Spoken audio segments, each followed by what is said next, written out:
This is Histories and Mysteries Uncovered. I'm Ashley. And I'm Jessica. And on this week's episode, Ashley is going to be talking about John Edward Jones and his death. Mm-hmm. And I will be talking about the stupidest thing I've ever talked about. I'm so excited. The Straw Hat Riots of 1922. I'm so excited to hear. And it's going to be good because mine's real sad. So you'll lighten us up before we leave. Oh, absolutely. It's the dumbest thing I've ever talked about. I love And it. if you're sitting there asking yourself, did she just say fucking straw hats? Like hats that you put on your head that are made out of straw? Yes. Yes, I did. And that is why we will be talking about. So buckle up. Oh, I love it. I'm so excited. And for those of you that are watching, if you're wondering what's going on in my background, I redid the floors in our office. Oh my We God. tore out the nasty carpet and I put in lovely vinyl flooring. It's beautiful. So, Yeah, why don't you show people? because it's a hot mess in here, I still got to clean up. I still got like the carpet Yeah. like foam underneath, Yeah. sitting all right Okay. here. And I stepped on a staple yesterday because Oh, I did not put shoes on. Ashley. I know, and the whole time I'm like, I should really put shoes on. And then I was like, nah, I'll be fine. And then That's so fun. now there's blood on our subfloor. So I am eternally a part of this home. You will totally haunt the shit out of it. I hope someday someone redos the floors and they look down, Reduce the floors. redoes the floors, and they look down and see blood. They're like, what the hell? No, it's just a drop. So nobody would even notice, but Reduce. redos. That's funny. I also want to call out our hater. Oh, Jessica doesn't do well with mean comments. Well, it's not even like it was a constructive comment, you Someone said know? we were annoying. Yeah, and it's like, just don't watch then. Why do you have to comment? That's so rude. Like, get a fucking life. Today I started not started, but kind of started a fight in my Facebook neighborhood page. Why? Okay, so my neighborhood is established, but it's still being built up. Yeah, it's And fucking stupid with the HOA. yeah, we have an HOA. And they just put in a kids park, like Oh, with swing good. sets and like the little houses for them to climb up in, or towers, or whatever you want to call them. Well, where they put it and where the new houses are being built, previous to that, it was just woods. So these people whose house used to butt up to woods now butt up to a park and new houses. So they're not like super happy about it, but it is what it is, right? Yeah. Well, someone posted on our neighborhood Facebook page that there had been screaming coming from the park for a long time. So they called the police. Oh my God. They're like, I In the hope park. nobody's hurt. And I was like, so I post on there. I was like, I think it's a bit extreme that you called the police for kids screaming at the park. And I was like, you're taking them away from things that are really important. And someone wrote, I don't think it's extreme. Someone could be hurt. And I was like, honey, no one's hurt. He was annoyed at the kids screaming. So he called the police and used that as his excuse. Yeah. Like that. Yeah. So I've commented that, and he hasn't responded, but other people are liking my comment. Someone Oh posted my on there that he was a God. clown. There's also another fight in our Facebook page. My neighborhood Facebook page is wild. There's another fight. Some guy's running for some city commission or something like that, and he's Republican because I live in West Virginia and it's very conservative. And so he posted on our neighborhood Facebook page that he was running, and someone else posted like, aren't you the one that was spreading rumors about me when I was trying to run for some other thing because you didn't like that I was running Democrat? And then the guy came back who's trying to run and was like, you're such a sad person. Like, it's not my fault that people didn't like your liberal agenda and da da da da da da da da. And the guy was like, you're trying to run for a leadership role. Like, why are you fighting with me on Facebook? Yeah, literally. Oh my Page God. is wild. And It's people are like, always pissed about the outdoor cats that run around. yeah, it's basically the same with my town Facebook page. Mm. Um, the shit people post It's about. insane. Somebody posted a picture of a car in a parking space, and I don't know if they were trying to be satirical or what it Mm-hmm. was, but they were grumbling because they were parked in the lines, but on an angle, but still in the lines. People So need literally everybody was like, what the fuck is your problem? Like, people need what are we even looking hobbies. at? People need hobbies, okay? Everybody should just go start a podcast, deal with that stuff, and stop ruining people's days. Yeah, and like, you know what? I'm okay with negative comments, okay? But they Oh, that is aren't, how this started. but they, but they aren't constructive. Yeah.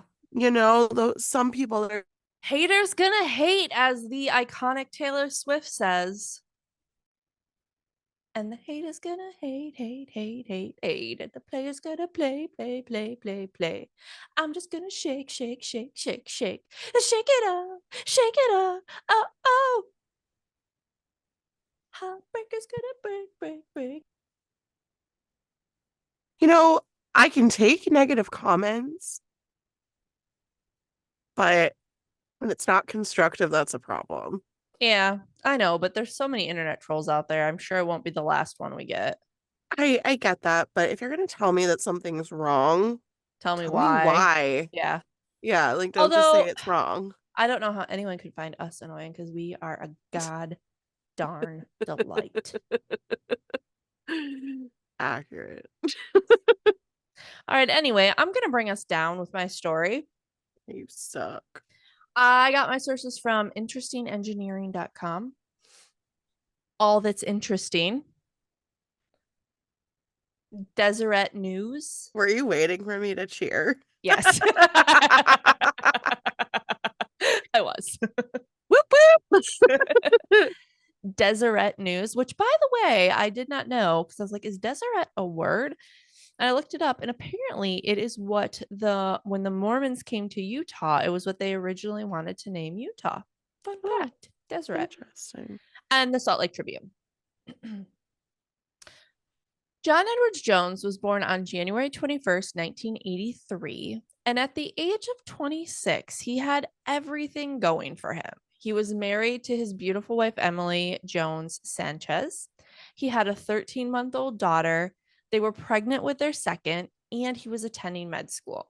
Aw. The couple lived in Virginia, closer to her family, even though his family was all from Utah. The young Mormon family decided to head to Utah from Virginia to visit family for Thanksgiving. The day before Thanksgiving, the active family decided to go exploring in some caves, aka spelunking. Have you ever been spelunking, Jessica? Does that mean exploring caves? Yes. Then fuck no. There's a cave near my aunt's cottage. I Mm-hmm. guess it's our house now, but we went to it once and they wanted us to take a picture at the back of the cave, like touch the back of the cave. And Mm-hmm. I was like crying. Are you claustrophobic? Oh, absolutely. Oh, this story is gonna fuck you up then. I know. I hate this story. Yeah, I hate this story. it's awful. I'm not claustrophobic, and even I was getting like squeamish. Yeah, it's horrifying. No, Yeah. thank you. I would never. I see videos of people like squeezing where their Yeah. bodies don't squeeze. And I'm like, how do you ever think that that is a good idea? I don't know how they find it fun. Yeah, I I don't. don't. Have they never seen As Above, So Below? The gates of hell Literally. are down there. Anywho, Like, gotta go. So different. I know, but they go in like a cavey Yeah, I spot. know. It's horrifying. No, thank you. No. Absolutely not. So they decided to go to, well, so I was going to say I have been in some caves, but they were like super touristy caves where there's like handrails and everything, you know. Um, and they are beautiful. They are really, really pretty. But they decided to go to Nutty Putty Cave, named after the muddy type textures found in the cave. Prior to their trip, it should be noted that there had to be 4 rescues from the cave, but it was frequented by cavers and Boy Scouts. And apparently in 2006, the cave entrance was severely limited because so many people were going in unprepared or at night. And because so many people were going in, they were smoothing out this rock slide part. And they were really afraid that someone was going to slip and die.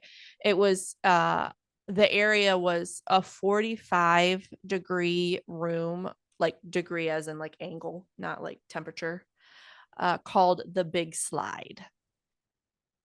So a gate was put up and the cave was temporarily closed, but in 2006 it was reopened. Sorry, it was temporarily closed in 2006, but it was reopened in early 2009. And you could explore it if you went through an application process. So they would make sure that you were like proper safety precautions were taken. But then for some reason on May 18th, 2009, they're just like, fuck it, anybody can go. So they opened it back up to everybody. Oh, great. Yeah, Not a smart idea. no. So a group consisting of John, his brother Josh, and 9 other friends and family members were excited to explore these newly opened caves. They're from Utah. They explored caves all the time. John and 3 others decided to leave the main group and check out what was known as the birth canal because that's how small it was. It was called the birth canal. Literally nothing about that sounds okay. I know it all sounds so scary, but they loved it. They loved this stuff. It was like they've been doing it since they were little and they loved it. Me, I'd rather, do anything else that sounds, but they loved it. And the rest of the family was like, we don't want to do that. So we're going to go elsewhere. So this area of the birth canal was tight, but you could still navigate through it. And there was a turnaround at the end. So you could go all the way through, turn around, and come back. So this was the entrance to this was no, sorry, messed up. Let me rewind. So there was a turnaround at the end. So the way this cave is set up, there's an entrance at the top of the hill called Blowhole Hill, which I love. It's like devil's anus.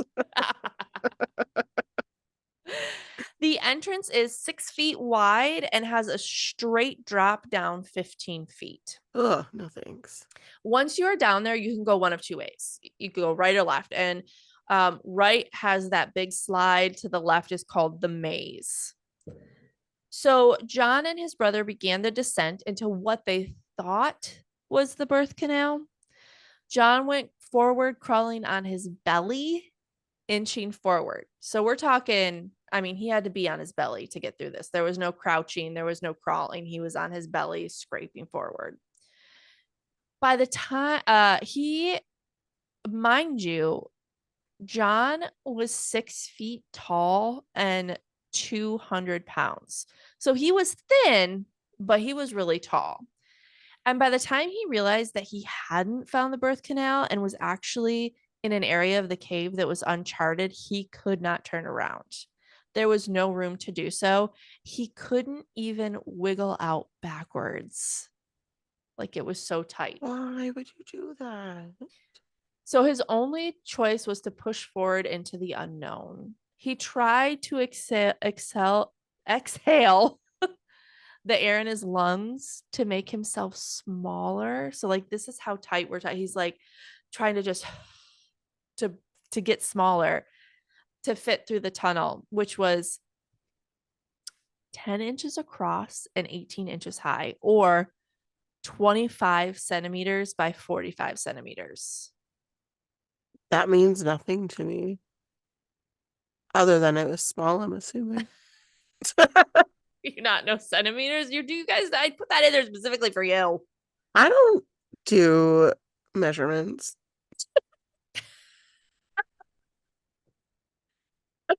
All right. Math So is not my thing, okay? I will admit I'm smart, but not that smart.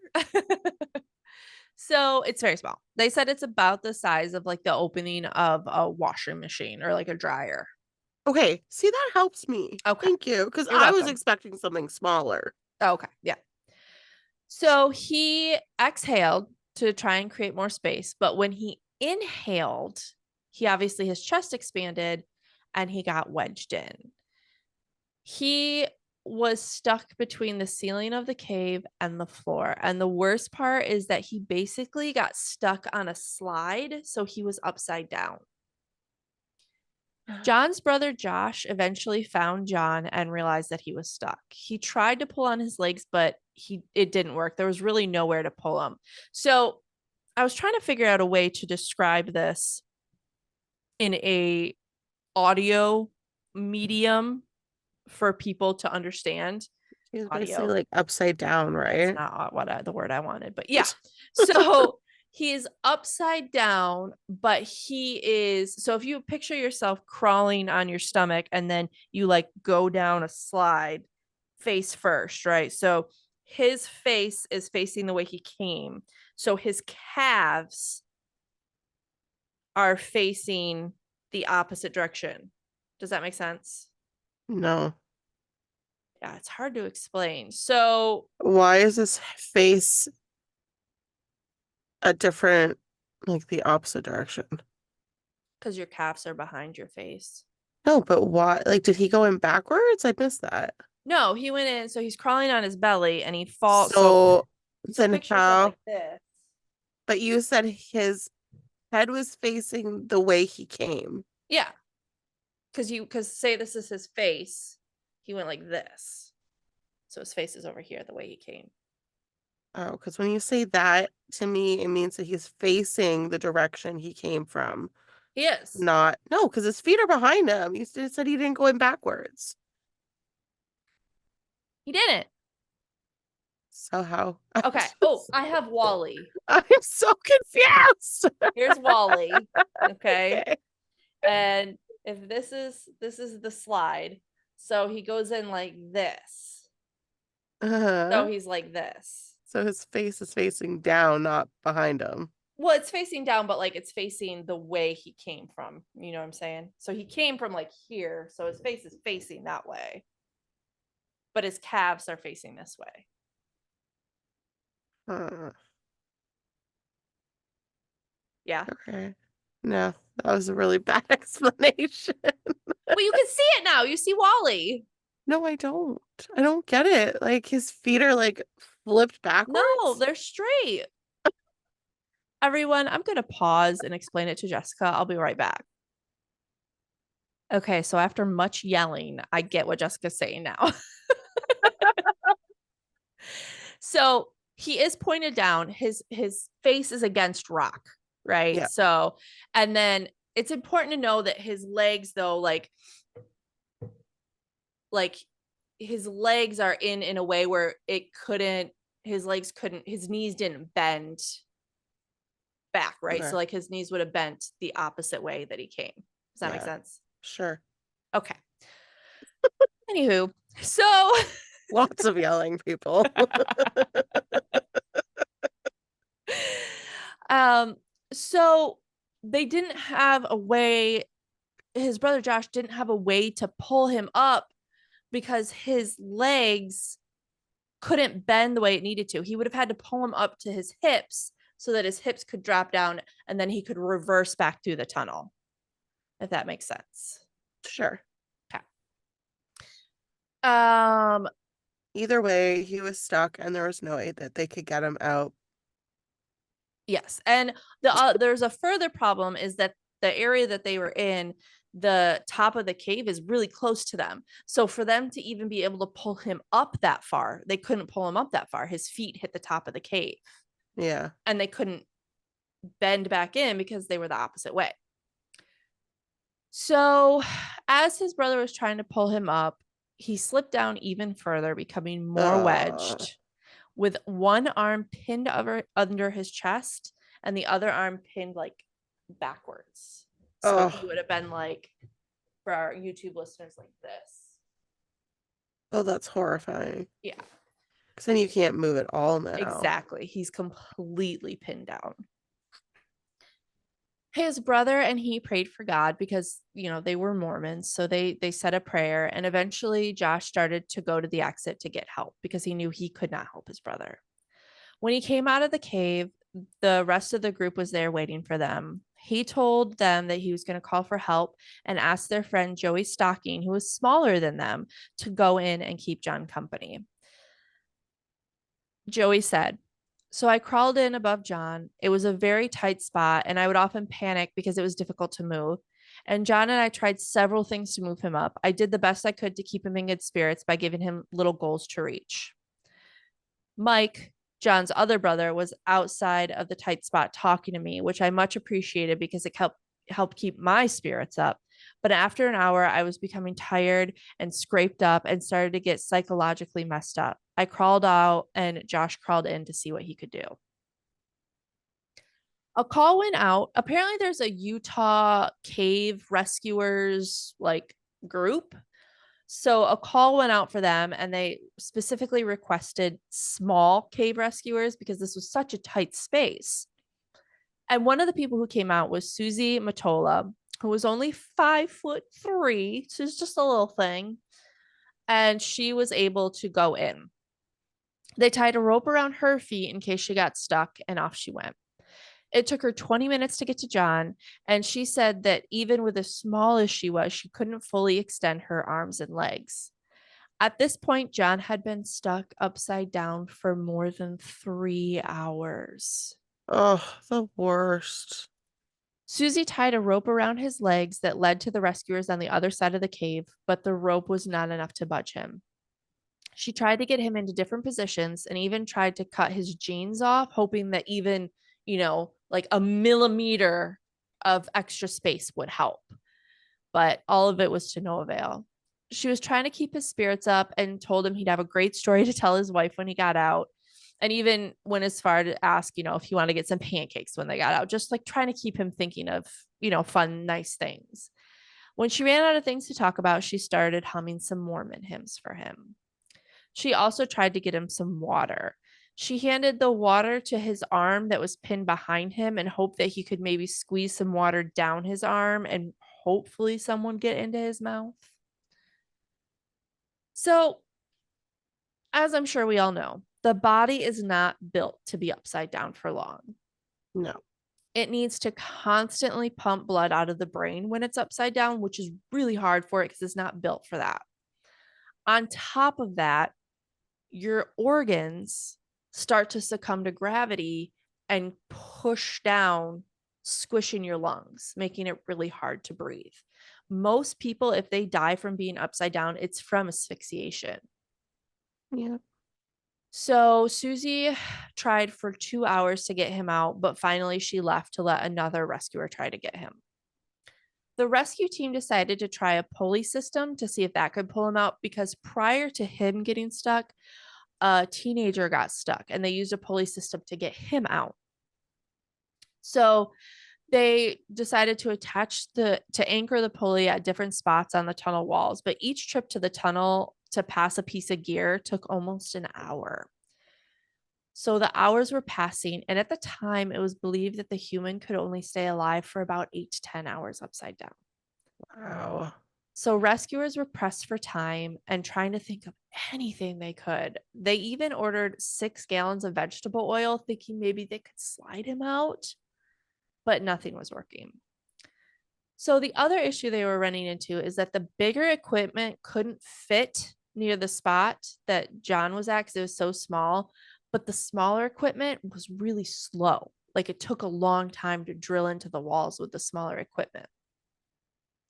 They tried to widen the corkscrew, which is the path that leads into where John was. And they tried to prepare for his exit. And, it took them a half hour to drill just through 6 inches of rock, trying to widen that corkscrew. Holy crap. Meanwhile, John's wife was up all night waiting by the phone, hoping to hear he had gotten free. Come morning, she couldn't wait any longer, loaded up their daughter, and headed to the site. She was shocked when she arrived and saw over 100 people, ambulances, fire trucks, and police. She said she knew she couldn't do anything to help, but she wanted to be there to hug him when he got out because she was sure he'd be, shaken up and scared and probably a little hurt. As she walked onto the scene, Utah County Sheriff Lieutenant Tom Hodge, Hodgkins introduced himself as one of the on scene commanders and said to her, "We'll get John out. We'll get him out for you." And Emily said that he was tearing up when he said that, and she was really confused as to why. After all, he was just stuck. They were going to get him out, a little scared, a little beaten up, but fine. Oh, you never say that to somebody's family, though. I know he brings that back up later on. Yeah. Yeah. So they finally had the police system in place and they started to pull. And he was inching out. But when his feet hit the tunnel's low ceiling, because at this point his legs were getting so little blood in this upside down position, when he hit that ceiling, he was in excruciating pain and he screamed out. Oh, And because they couldn't, so you've got the tunnel and you've got where he's stuck in. They couldn't get him up like high enough to get him, back in the tunnel because the roof was right here. screen share with me. I have a diagram. Oh, okay, perfect. I was like, what am I screen sharing with you? Share screen. Okay, go ahead.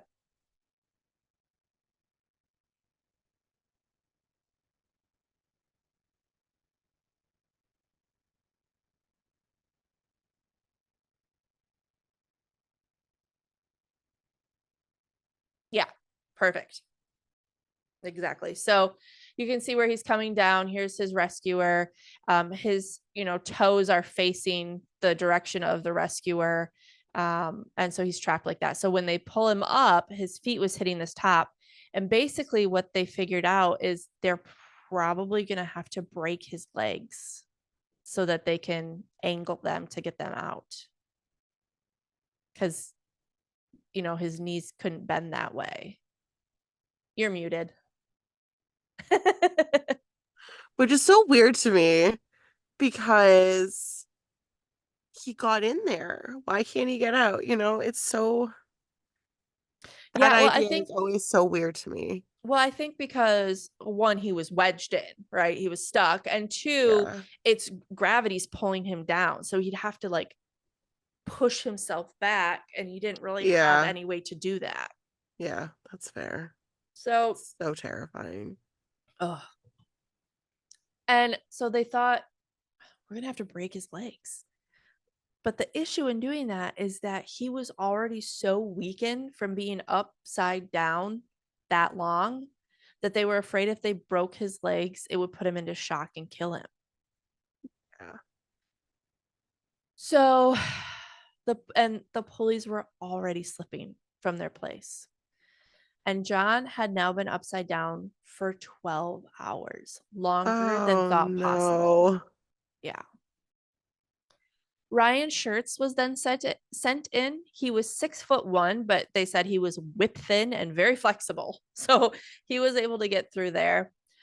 Ryan stayed with John while rescuers attempted to rebuild the pulley system, drilling further into the rock. So the plan was to inch John up as Ryan shifted John's legs from one side of the hole to a slightly larger side of the hole. So the hole was kind of shaped like a keyhole, and he was in the thinner part, and they wanted to kind of shift his legs into the wider part as they were pulling him up.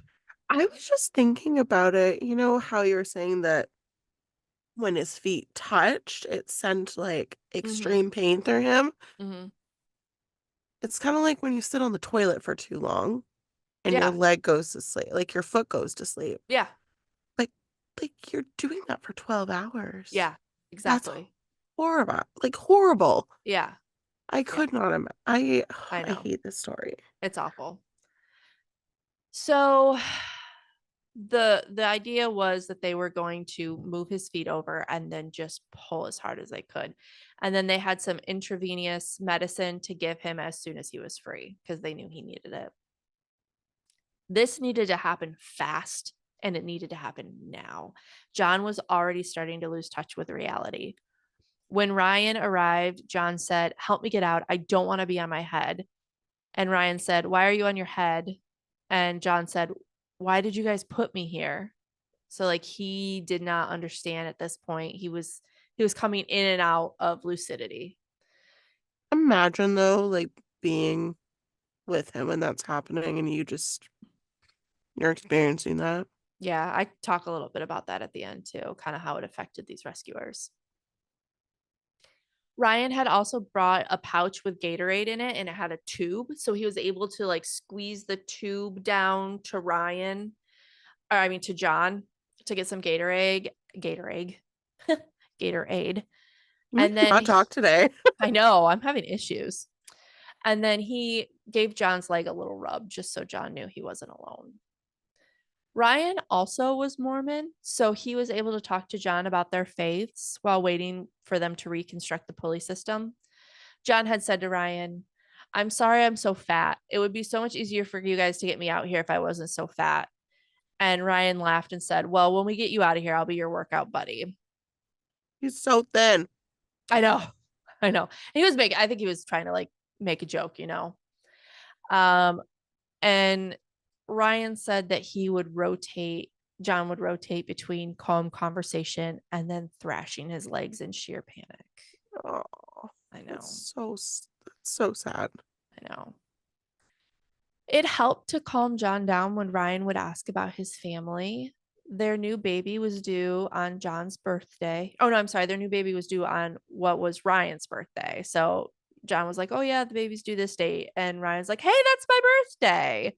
Aw. So they were talking about that, and they were able to get a two-way radio to Ryan, who was able to get it close enough for John to hear his wife Emily say, "I love you, just keep fighting." I know. No. Both Ryan and John were crying. John said, "I love you. I love you. Tell Lizzie I love her. I'll get out and I'll come see you." Oh, I got chills. Oh, that hurts me. I can't. I know. I'm really glad he got to say goodbye to his wife, though. Yeah.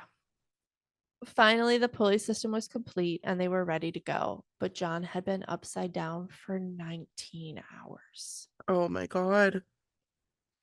Ryan told John, "Okay, John, I need your help. I need you to make sure you are pushing with your hands." So they again inched him up, and again his legs hit the ceiling, and again he screamed in pain.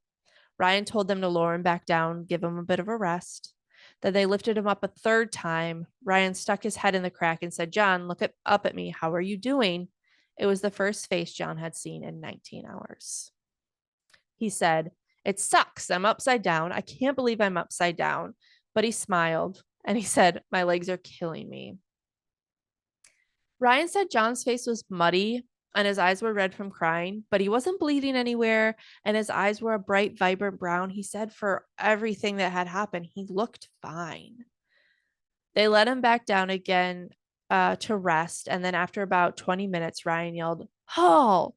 And John continued to inch up.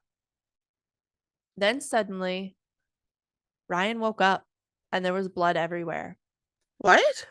The stone around the pulley system shattered and the rope around it had broken, sending the metal carabiner right into Ryan's face. He passed out for about 15 minutes and he woke up to what felt like a broken jaw. His eye was swelling and his tongue was sliced nearly in half. Oh my God. Poor John had fallen back into the hole. He didn't seem worse than he was before, so that was good. But Ryan said, "John, I'm bleeding. I've got to get out, but it's okay. Everything's okay. Someone else will come in with you." So Ryan's dad was working on the hull line and decided to go into the cave to sit with John. He said, "John, are you okay?" And John said, "I'm going to die right here. I'm not going to come out of here, am I?" Oh. And Ryan's dad said, "We're going to get you out." He asked about Ryan again and again. He said, "Is he okay? I think he's hurt really bad." After this, This is so awful. I know. After this, John went silent and his breathing slowed down. Dave, Ryan's dad, tried to tie a rope around John's waist. Dave tried to lower himself into the wider side of the hole to wrap the rope. He asked John to suck in his stomach, but there was no response. At this point, Dave got stuck as well. It took him 15 minutes to crawl out of the crack that he was stuck in. Oh my God. Could you imagine? I know. They got a drill to Dave and he began drilling as fast as he could. He tried to put the pulley in, but the hole was too small. So he drilled a second one and then finally got the pulley in. After that, I mean, he was an older man. He had nothing left. So he headed out of the cave, having to stop every so often so he wouldn't vomit because he was so exhausted.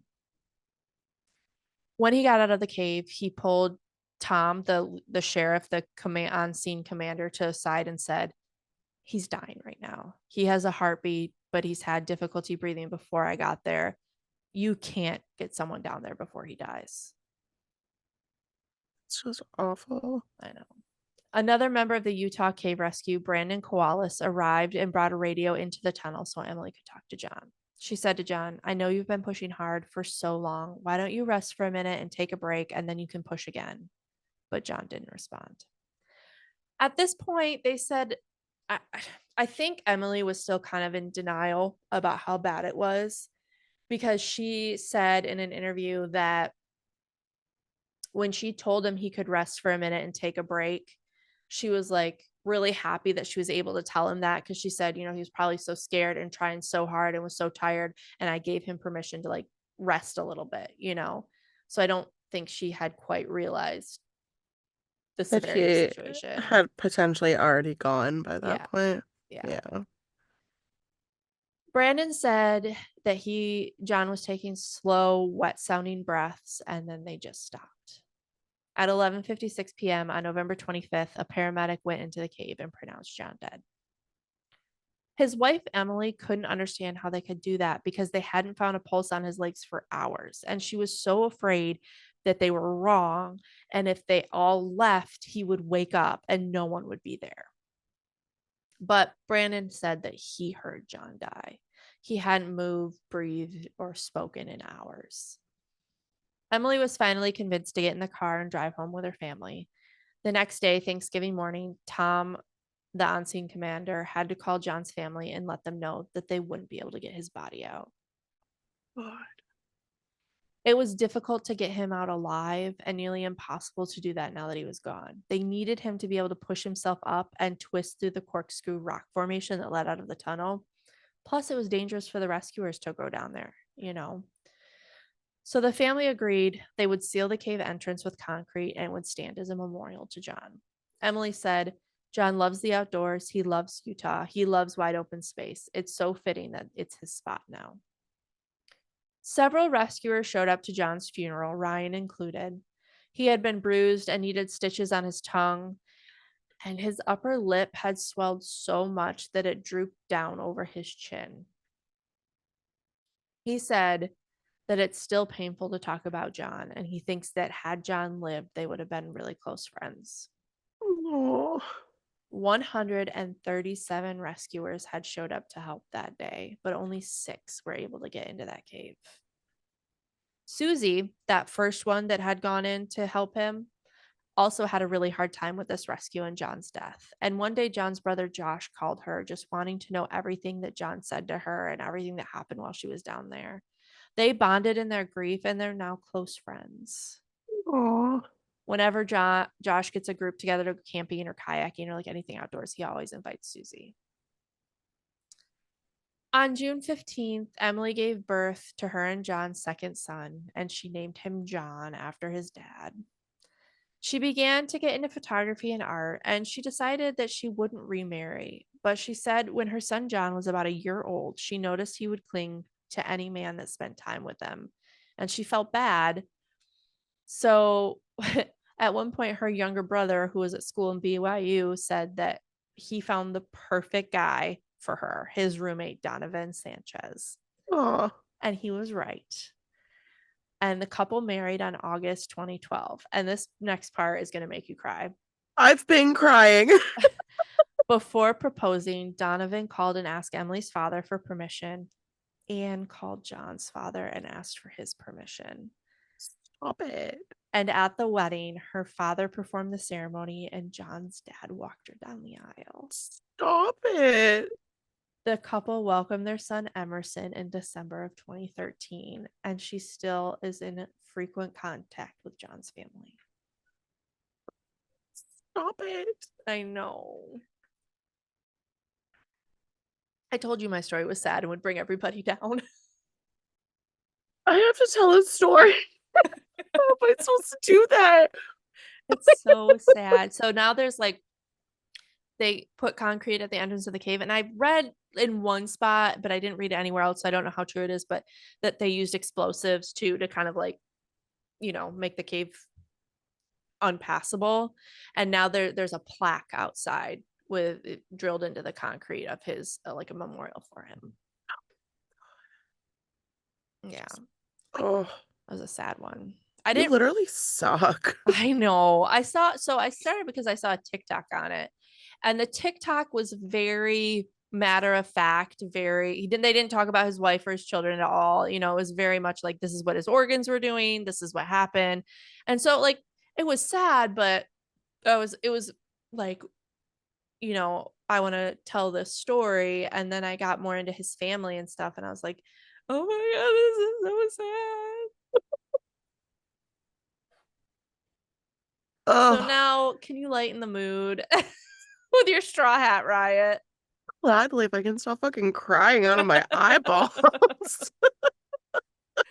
That's a very sad story. God, I know. And he was only 26 when he died.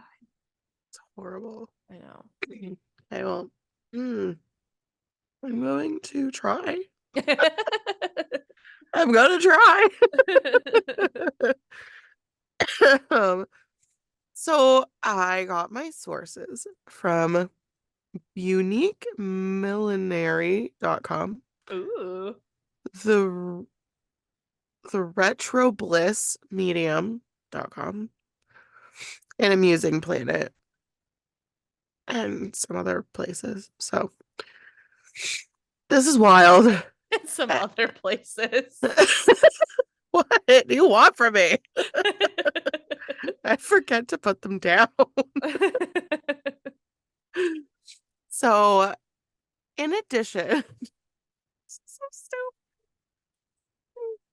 In addition to being a sophisticated, multi-layered form of artistic expression, fashion also serves as a tool for social identity. So this is literally the dumbest thing I've ever talked about. I'm so excited. So, let's begin. In addition to being a sophisticated, multi-layered form of artistic expression, fashion also serves as a tool for social identity.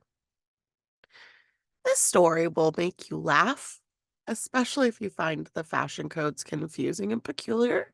Like me, never understood fashion runway shows. Yeah, me Like, either. I thought the point of those shows was to show items of clothing that could be worn in public, not just on a runway. So, I also don't get like the fashion rules. Like, why can't you wear white after Labor Day? I don't get it. Why not? yeah, and when do you start wearing white? If you can't wear it after Labor Day, That's a can you great only wear it question. on Labor Day? Or is there a period of time that you're allowed to wear it? Good question. But this did have particulars. So it didn't leave you guessing. Periodically, there are comebacks for fashion trends, and for a little tiny period, anything may be seen as a fad, but only if it truly takes off, and then it develops into a huge thing, similar to the Straw Hat riots. Can we have the butterfly clip riots? Right? You can only wear butterfly clips. Or hip hugger riots? Hip huggers, Oh, God, no.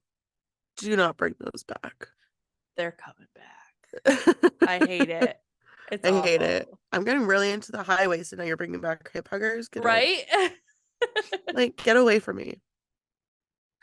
During the 1800s and the early 1900s, hats were a common addition to a gentleman's street wear. Men wore caps in all weather conditions, whether it was frozen in the winter or scorching in the summer. Kind of like now, especially if you're bald. Yeah. But I don't think it's like as common now, you know? I guess. I know a lot of guys wear hats now, Yeah. so Everybody has a couple baseball. He looks really good in baseball hats. I look like a drowned rat in a baseball yeah. hat. Yeah, I have to have my hair down, which is hard because I have so much hair that the hat doesn't stay on properly. Yeah. I And don't like have that problem. I Mine's love pretty ball short. caps, but I have so much hair that I just Yeah. can't wear them properly. Yeah.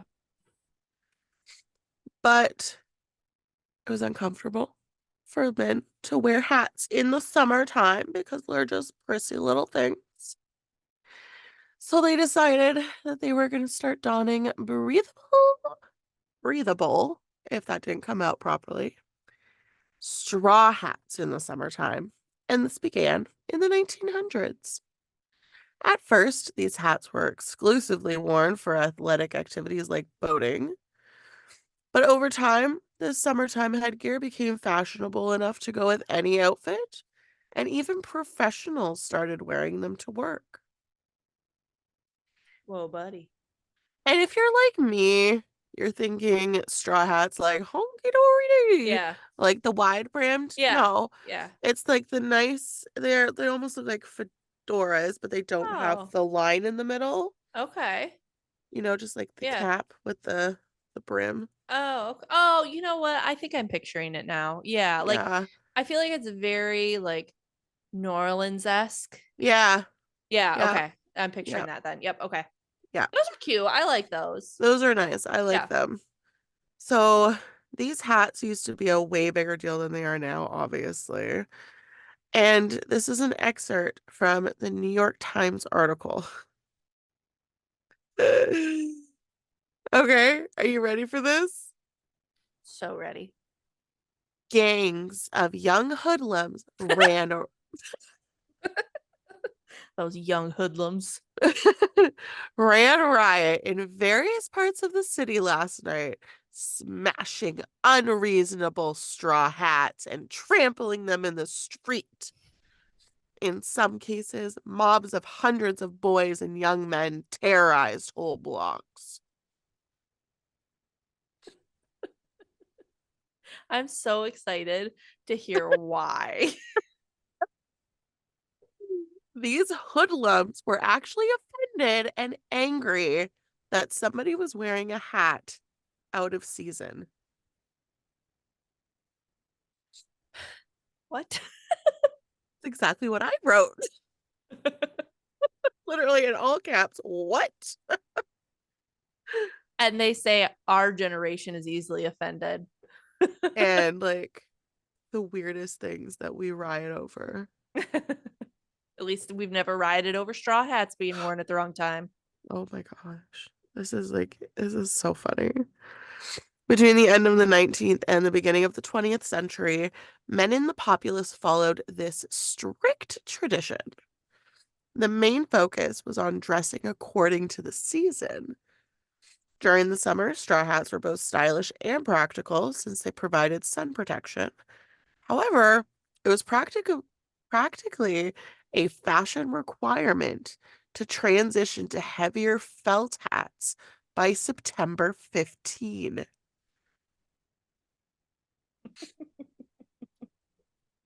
I mean, okay, it's stupid, obviously, but they did have a lot more emphasis on the way you dressed back then, like how women had to dress and like all the different layers and what was considered modest and proper. And, they focused a lot more on clothing back then, I feel.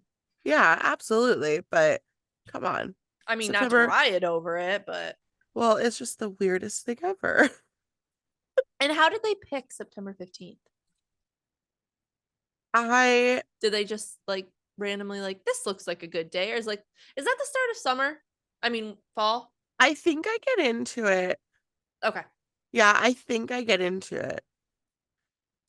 So your felt hat would then be worn until May 15th.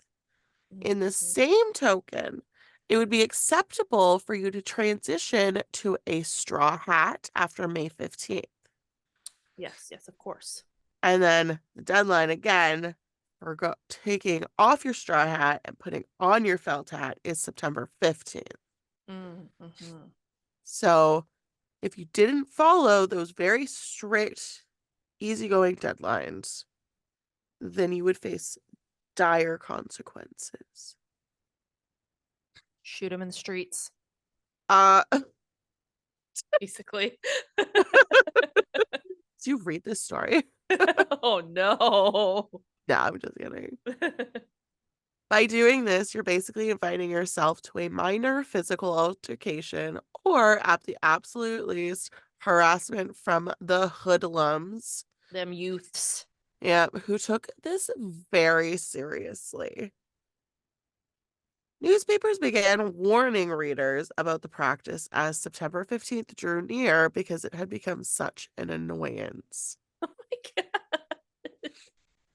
Here from the New York Times again is another quote stating, "The inalienable right of a man to wear a straw hat in a snowstorm, if he desires, is to be upheld in this city by both police and the magistrates." And a warning was sent broadcast to all straw hat smashers last night that jail terms on assault charges awaited them if they started any such carnival today. So, what amendment does wearing a straw hat fall under? It's my God-given right. So perfect. So weird. Not that they want to wear a straw hat. It's weird that anyone cares that they wear a straw hat. Right? Like, what if it's warmer? I don't want to wear a fucking felt hat if it's hot out. Jessica, I know, sunburn. I know. Pain is beauty. Like, I know that temperatures were obviously different back then, but Mhm. September 15th just seems early to be breaking out a beaver hat. Like, Yeah, it's still kind of warm and yeah, right? yeah. Yeah. Okay. So, what made this such a huge deal? Yes, please. I want to know real bad. Well, because they either kind of started the fire or fed the flames that would eventually bring complete chaos in the streets. So basically, because the newspapers were covering this, like the New York Times, it kind of fed the flame. So they stated that it was a necessary event and that anyone who wore a straw hat after this day may be considered a communal enemy and a potential murderer of the social order. You murderer! Oh my gosh. Naturally, in the 1920s, hats were worn by all. The strange thing is that nobody is certain why September 15th was selected as Felt Hat Day. It simply just exists. But kind of like Ashley said, when you take into account that summer doesn't officially end until September 21st, the logic truly falls apart. Yeah. So, yeah, why wouldn't it be after summer ends, right? Yeah. But it's not. Why would the fucking make sense? Thus, the zeitgeist arbitrarily declared that September 15th was the day on which straw hats were to officially be out of style for the year.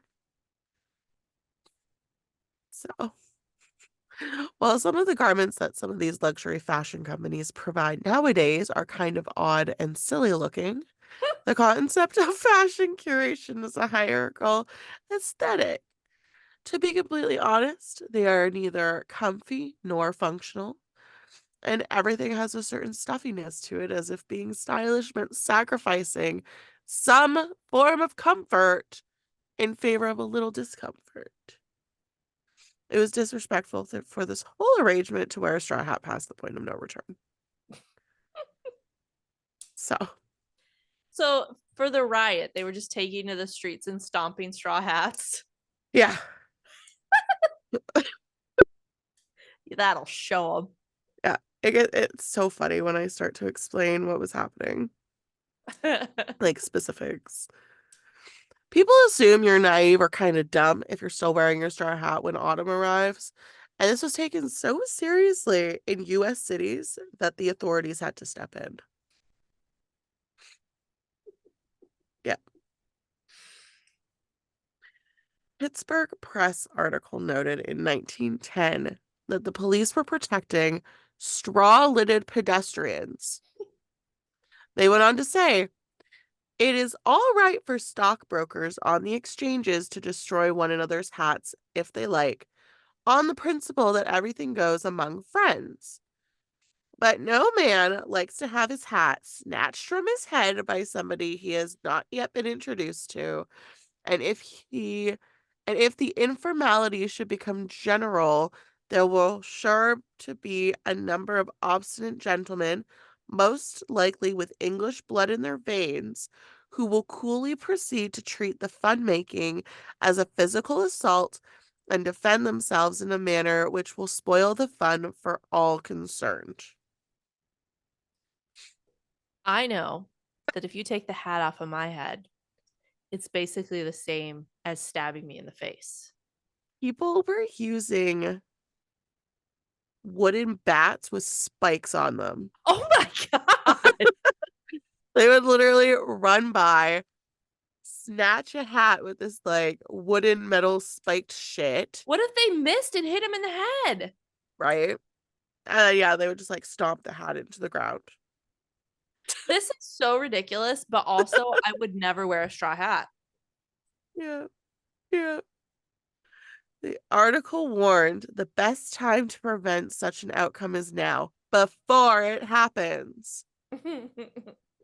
And it's so casual, this article as well. The Eurocentric prejudice, Yeah.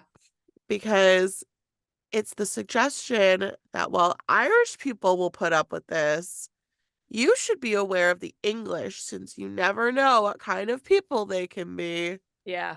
Yeah. right? Like, don't piss them off. Yeah. In New York, the straw hat rule truly came to a breaking point. People were following this straw hat regulation the entire time.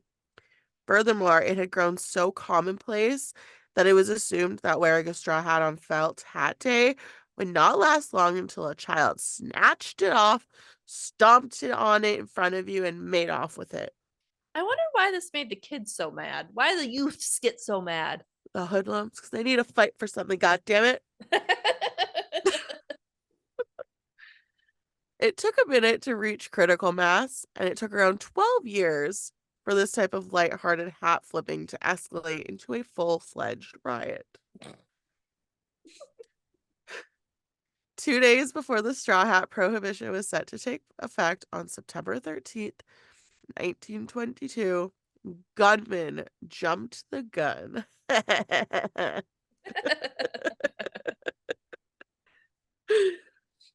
They began seizing and stomping industrial workers' straw hats in the mulberry bins.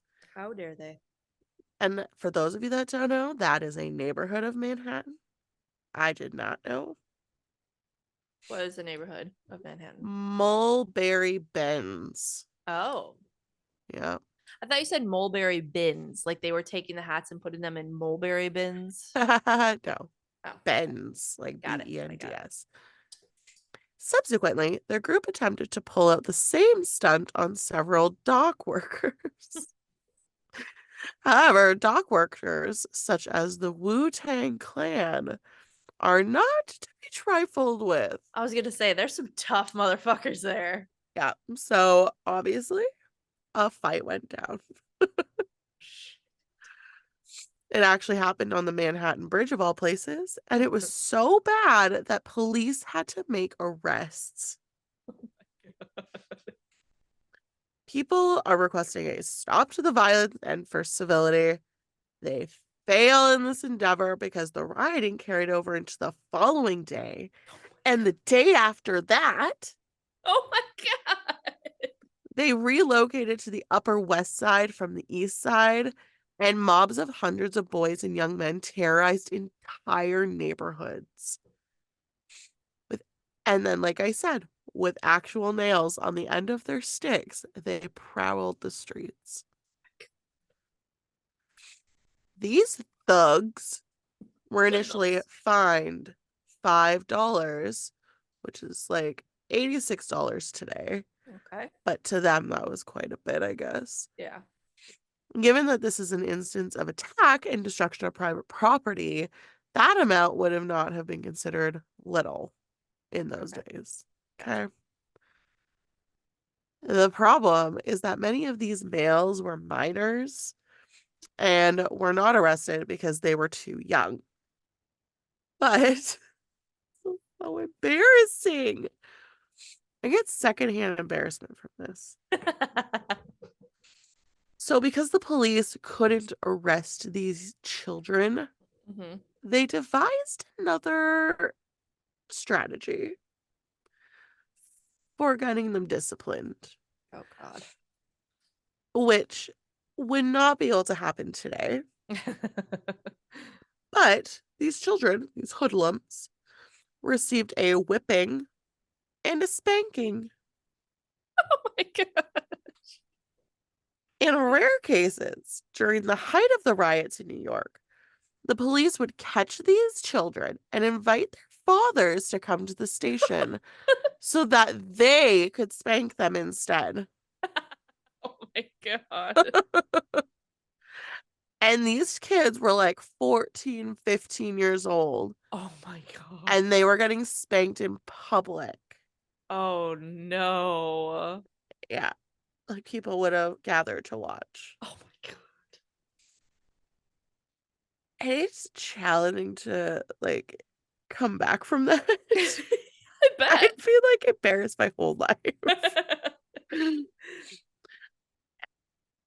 But yeah, so it seemed like these were kind of well orchestrated, but it was just a bunch of hoodlums. Bunch of Like, kids a being bunch of idiots. youths. Yeah. It was a low, it said, in actuality, it was a low level domestic terrorist attack. Seems a A, little ma- dramatic. a man named E.C. Jones allegedly said that 1,000 youths were taking part in a roaming mob on Amsterdam Avenue. 1,000. Youths. 1,000. Oh That's no. insane.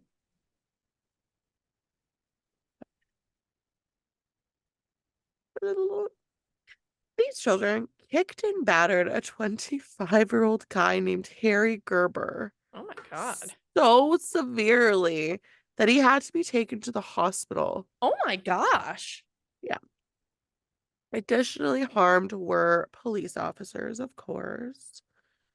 And so stupid. While attempting to pursue the children, a detective sergeant lost his hat, ironically, and stumbled, falling into a trash-filled gutter. Oh no. Whenever law enforcement broke up a gang, the youngsters would disperse and go to a new neighborhood to form new groups with other members. Such shitheads. Yeah. For a few more years, this hat snatching incident persisted. The unrest in 1922 claimed no lives. However, accounts state that in 1924, one man was slain while attempting to defend himself against some hat stompers. Yeah, Oh shit. yeah. And on September 18th, President Calvin Coolidge was once observed donning a straw hat. The Times ran a story on this on its main page, and some say that he was kind of the one that set it moving forward that you can wear a hat. Ah. Yeah, so the hat smashing trend kind of faded, and the Panama hat, which is what kind of looks like the the New Orleans hat, Uh-huh. gain a lot of style traction. Oh. So it just took a president I've never heard of. Calvin Coolidge. Yeah. To set off to kill this stylish fad. But yeah, so it's my stupid story. That is so ridiculous, and I love it so much. So ridiculous. Like, Except for the come one guy that on. died. That's really sad. But the rest of it, hilarious. Yes. Oh, yes. That guy, that's like just defending himself. Yeah, that's awful. Like, go away. It's a fucking hat, people. Yeah. Like, not worth it. Yeah. So, So ridiculous. I love it so much. yeah. You pulling out dad Anyways, jokes? yeah. I'm Are you ready for them? ready. I mean, my story was funny enough. It was. Like, so ridiculous. But I have some jokes. Okay. This one took me a second to get, so. Well, I never get them, so. The rotation of the earth really makes my day. Stupid. What did the police molecule say during the interrogation? I don't know what. I've got my eye on you. I thought it was gonna be something about negative, like negative charge. Oh, no. Oh, what is this? These are like stupid ones where it's like, mom says this, dad says that. Anyways. Why can't your thumb be 12 inches long? I don't know why. Is that it would be a foot. Stupid. I'd like to give a shout out to all the sidewalks for keeping me off the streets. Very nice of them. Very nice of them. Yep. So there we go. Loved it. And if you want more of us lovely ladies, you can find us on Facebook, Instagram, TikTok, and YouTube, and Patreon. We got to Patreon. start plugging that in the beginning, man. We keep forgetting. But I know. join our Patreon for $3 a month. You become a Smoked ham. Smoked ham tier. That's right. That's right. God, Ashley. I'm so sorry. You get a sticker and a bonus monthly episode, and those are really fun. They are really, really fun because they're not like our normal stories. So if you think, oh, it's just going to be more stories, it's not. So it's fun. Yeah, we do a lot of, we've done a couple Am I the Asshole questions. We've done a couple, like for New Year's Eve, we did New Year's Eve traditions around the world. So we ask the patrons what they want and we give the people what they want. Yeah, that's what you got to do. Yeah. So it's super fun. Come and join us. Yes. And shout out to Lindsay for the email she sent us. Oh, so nice. So nice. She was very sweet. So thank you for your email. It made our day. I know we bitched and moaned about the negative guy, but but thank you. Yes, we love it. And if you want to rate and review us after all of this, you can do so on Apple Podcast and Spotify. Thanks for tuning in, and we look forward to bringing you 2 new stories next week. Bye. Bye.